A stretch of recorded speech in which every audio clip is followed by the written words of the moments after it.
अस्सलाम वालेकुम guys. Welcome new video में आप सब दोस्तों को am unique beauty and health tips में ढेर सारा खुशामदीद।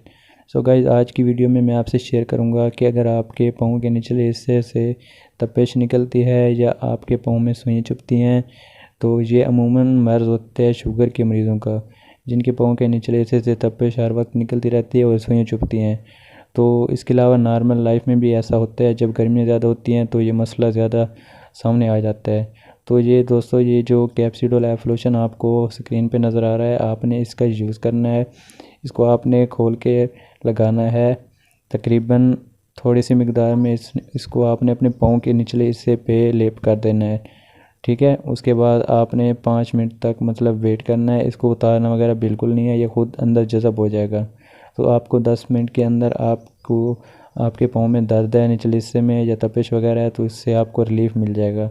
उम्मीद करता हूँ आपको ये वीडियो अच्छी लगी हो, तो इसको लाइक भी ज़रूर करना और दोस्तों से शेयर भी करना जिसको ये मर्ज़ है। तो ये कैप्सिडोल एफ लोशन आपको मिल जाएगा हर मेडिकल स्टोर से। तो इसका यूज़ आपने सिर्फ बिलोनी करना है। तो मिलते हैं नेक्स्ट वीडियो में। चैनल को ज़रूर सब्सक्राइब कर देना। अल्लाह हाफिज़।